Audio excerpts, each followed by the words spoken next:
Hi. So for today's lecture, we are going to go a bit back into the history and we're going to look at the quantity theory of money. Now, basically, quantity theory of money is um, so it's basically a concept that the monetarists came up with, right? So um, basically, the main idea behind it, the the the the beginning of quantitative theory of money, or QTM in shorter terms, was when there was classical school of thought. But eventually, um, it kept on developing. There were a lot of different formulas that came up for it. So the final form of quantitative theory of money came when monetary economic thought of school was introduced. Now, basically, quantitative theory of money is the amount of money that is like states that the amount of money in the economy doubles, all else being equal, when price level will also double. So, the formula for this is uh,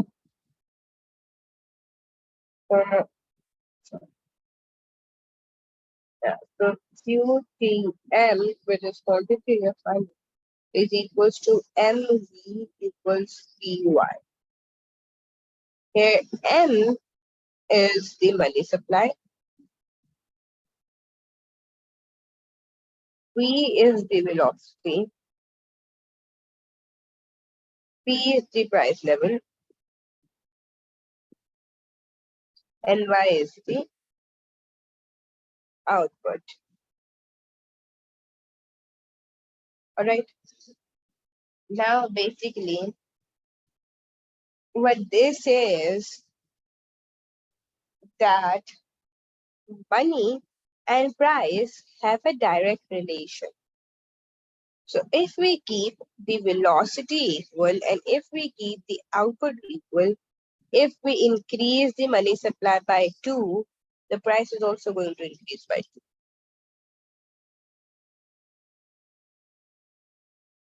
All right. So let me first explain all of these terms. I think you might not be familiar with them a lot. So here we are not saying that it's the physics velocity or the chemistry velocity. I think it's the physics. So we are looking at the velocity of money. This means that basically how much time does it take a person to rebalance his account, right? It means that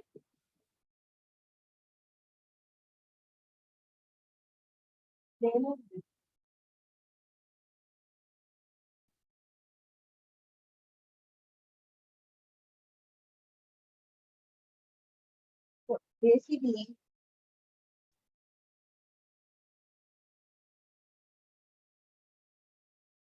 yeah, so as velocity is basically the rate at which um your money is exchanged in the economy.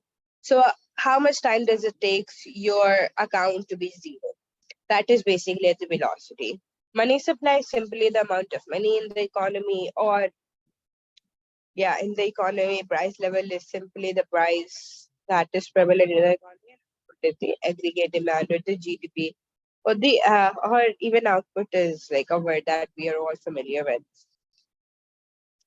Now we are saying that if we keep velocity and output same, whatever we do to our money supply would have a direct impact on the price level.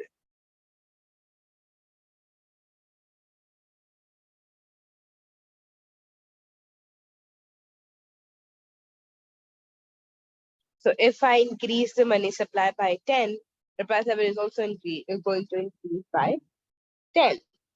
So this is basically the quantity of money, and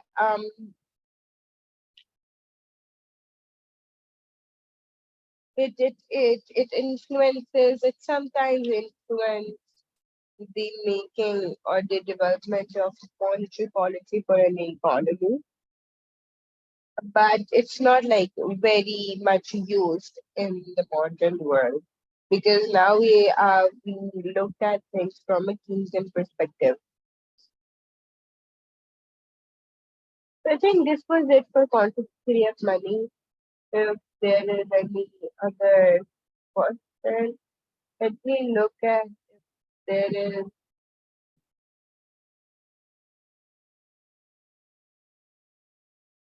Uh,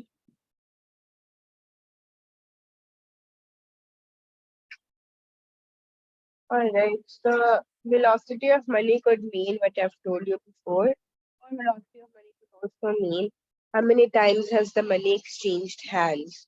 So, for example, I had the money from the bank, so it was completely new money. So that was one exchange. Then I buy something, that was another exchange.